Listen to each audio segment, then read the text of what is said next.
Hi guys, thank you for joining me for yet another audio video, and I'll be reading Genesis 45 of the King James Version Bible, and it reads, Then Joseph could not refrain himself before all them that stood by him, and he cried because every man to go out from him. And there stood no man with him, while Joseph made himself known unto his brethren. And he wept aloud, and the Egyptians and the house of Pharaoh heard. And Joseph said unto his brethren, I am Joseph. Doth my father yet live? And his brethren could not answer him, for they were troubled at his presence.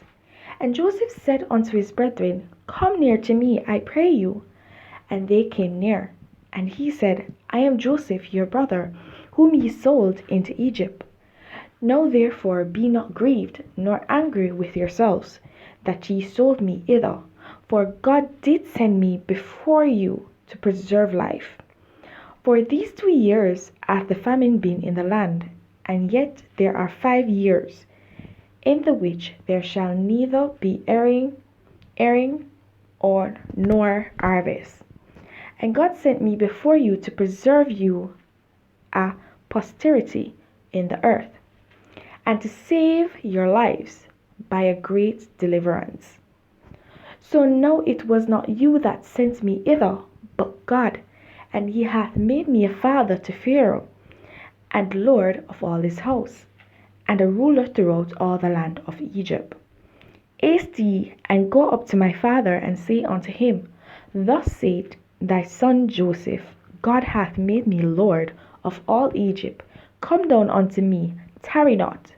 And thou shalt dwell in the land of Goshen, and thou shalt be near unto me, thou and thy children, and thy children's children, and thy flocks, and thy herds, and all that thou hast.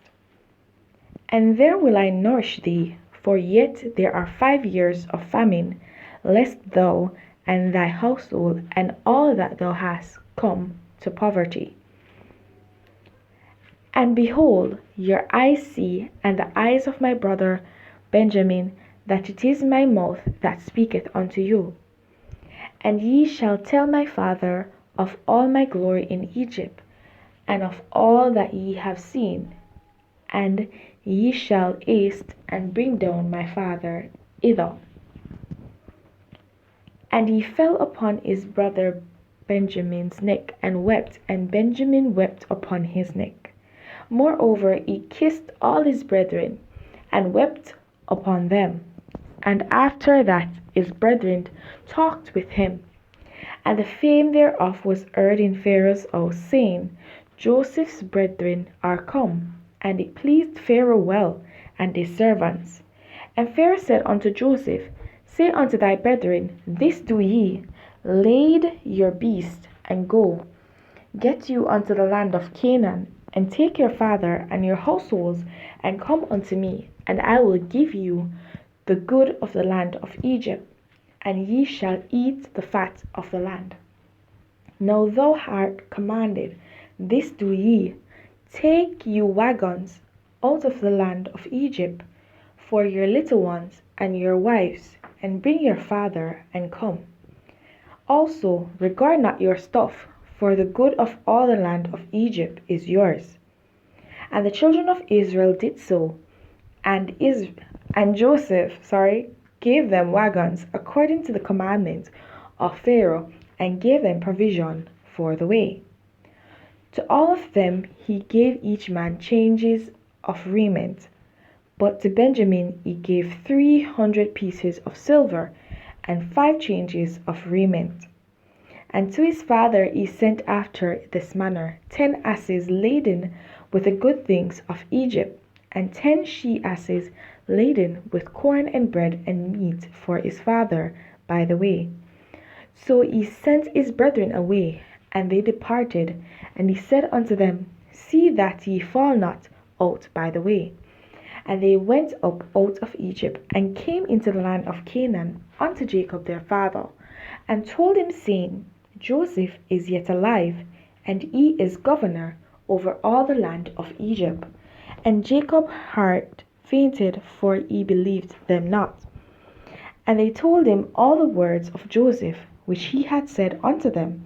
And when he saw the wagons which Joseph had sent to carry him, the spirit of Jacob their father revived. And Israel said, It is enough. Joseph my son is yet alive. I will go and see him before I die.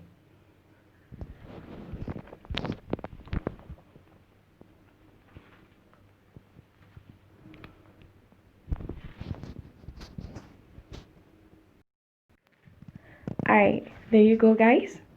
So here you see where Joseph is actually telling his brothers that they were not the ones that actually sold him into slavery and sent him into Egypt, but it was indeed God's plan for him to go ahead and prepare a way for them.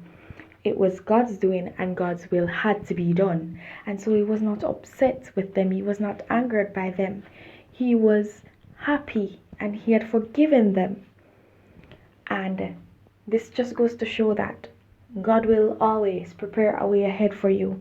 Even when you're going through your storms and your trials, God is already preparing something ahead for you. He's already preparing the way ahead for you, so that when that day comes and when you've pushed through all that trial and tribulation, when you've pushed through your storm and come out on the other side, you'll indeed be happy and you'll be smiling at all the trials that you had to go through. But you'll be saying to yourself, I was going through my trials and I was disheartened, but God was preparing a way for me. And so when the next storm arrives, you'll know that God is indeed preparing a way for you ahead. Alright guys, those are my few words to you. Don't forget to like, subscribe, hit that notification, okay? And share with a friend. And leave your comments in the comment section below. Alright guys, have yourself a blessed day and see you in the next audio video.